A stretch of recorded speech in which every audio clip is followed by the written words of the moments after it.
California wants to ban 3D printers that can't detect when a gun is being printed. This is California's Firearm Printer Protection Act that proposes prohibiting all 3D printers in the state from sale or transfer unless they are equipped with a certified firearm blueprint detection algorithm by December 1st, 2029.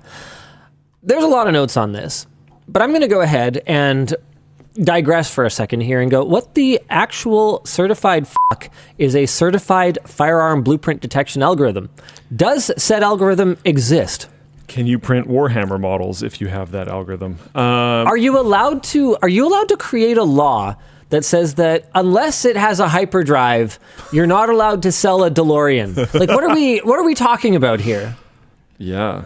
I mean, we've also talked about this in the past. I think it was with New York or something, where our argument is like, I mean, you can just drive them over the border. I think that argument is a little bit tougher for California, but still absolutely a thing. Well, let's talk about how they think it should work. So the bill hinges on functional geometric search, which is described as the ability to search 3D models by their shape. A representative from FISNA, the developer of a geometric search tool, claimed that geometric search is a mature technology deployed at scale. Nice. FISNA recently announced a strategic partnership with Palantir to revolutionize 3D data analysis for defense and commercial sectors. Meanwhile, of course they did. Marlene Vogelar, CEO of 3D model repository Thangs, stated that they had tried to implement geometric search, notably FISNA's specifically, and had removed it as it was not useful for our community. Okay. There is an exception for machines manufactured specifically for printing props. So they'll allow you... So they're going to use geometric search to tell if it looks like a gun, but it's totally fine for it to look like a gun as long as it's a machine that's for printing a prop. But riddle me this, Luke. When Shinzo Abe was assassinated, what did his gun look like? Would a geometric search have brought that up? No, it wouldn't have. It was a plank of wood with some pipes on it. Yeah, and all duct taped together. I mean, that's kind of gun looking, actually, now that I look at it. No, but you print it in different sections. So those are just metal pipes. The one thing is just literally a board. The handle is just a handle for anything. Yeah. I feel like we're losing the plot a little bit here. Yeah. I think a lot of people overestimate how hard it is to make a thing that makes things go bang. I mean, literally, they were manufactured hundreds of years ago by just, smiths.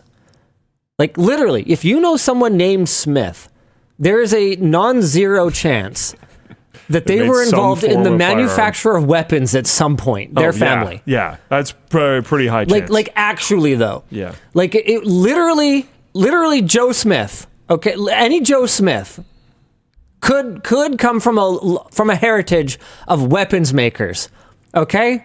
Look, as a Canadian, I'm probably a little less woo firearms than some of our American viewers watching this might be. Just culturally, it turns out we actually do have some differences. However, it is pretty clear to me that one does not simply legislate that people cannot make a tube with a firing pin and a hammer and rifling in the inside of it and a piece of wood attached to it. What are we even talking about? You don't even need rifling for a shotgun. This is true. And I'm pretty sure his was shotgun. The Abe assassination one was a shotgun. Literally. It's just literally a metal tube. A metal tube. Are we going to outlaw Home Depot? because people get lost in there for hours. If you want to talk about outlawing Home Depot, I'm open to the conversation. The amount of human life that has been lost to wandering the aisles of Home Depot may actually be close to the amount of human life lost to firearms. Obviously, I'm joking. Clearly a joke. But the point of the joke is just to illustrate how silly this whole sort of argument is that we should ban something that can print a shape that can ultimately be turned into a firearm. It's someone named Kirkland Signature in all caps in full plane chat said, I can build a firearm right now in the next 4 hours from the hardware store. You can probably do it in less time than that. That probably includes driving to and from the hardware store, reading a book about how to make a firearm from the hardware store. And to be clear, and making the firearm. Neither of us are promoting, hey, you should go 3D print a firearm right now. No. But it's just the I'm not at all. crackdown on that will cleave a lot of cool things, and in my opinion, is going to solve nothing. And this is the same thing we talked about it last time. You're not going to stop people who actually want to do this. First of all, you can just drive them over the border because it's not the entire states that are doing that. And then secondly, it even notes it in here, these algorithms are not going to be able to catch it all. With the ways that you can do removals of different things in 3D printing, you could tie in parts that you actually 3D print when you're 3D printing a firearm. Because not all of it is 3D printed. That's a really good point. And you can just tie them into other structures and then just break them after you've printed it, and then you still have it. You will not stop that. I can guarantee you will not stop that. So what are you actually accomplishing? It's practically nothing. So it's just annoying for people. It's just tying companies like Palantir into 3D printer sales, which is can we not? It's just I don't know. It's a waste of time and energy, and it's just completely going to be ineffective. So, I don't know. That's what I'm saying. Notably, 3D printing firearms is already illegal in California. So basically, we're just trying to, I don't know, maybe where it's coming from is they're looking at how, I guess, somewhat successful building printer firmware that prevents it from printing counterfeit money was.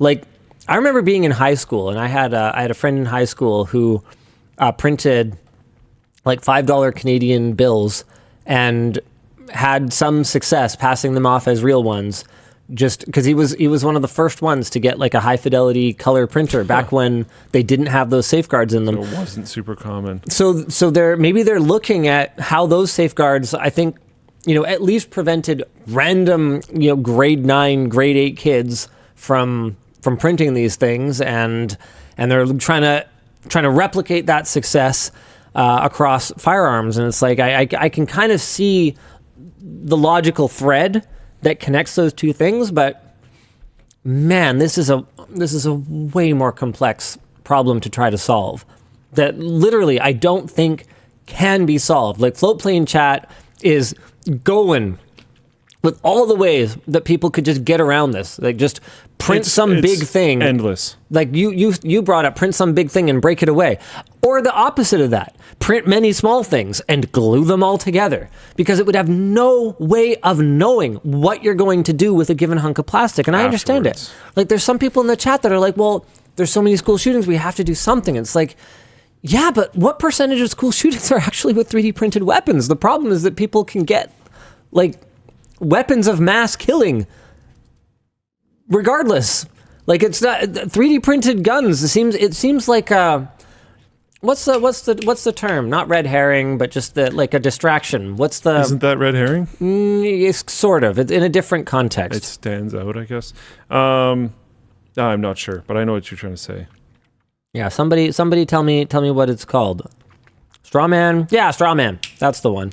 Raiden 428 in full plane chat said, not sure this law is intended to actually work. It's for politicians to say they have done something. And I think that's one of the reasons why we're kind of frustrated about it. Yeah. It's like a political signaling tactic, which is just garbage and can be really annoying for people. And again, involve things like Palantir in stuff that it makes even less sense than normal. What if we had no Palantir in our 3D printers? I propose a bill that there's no Palantir in 3D printers. Yeah, that'd be awesome. That sounds great.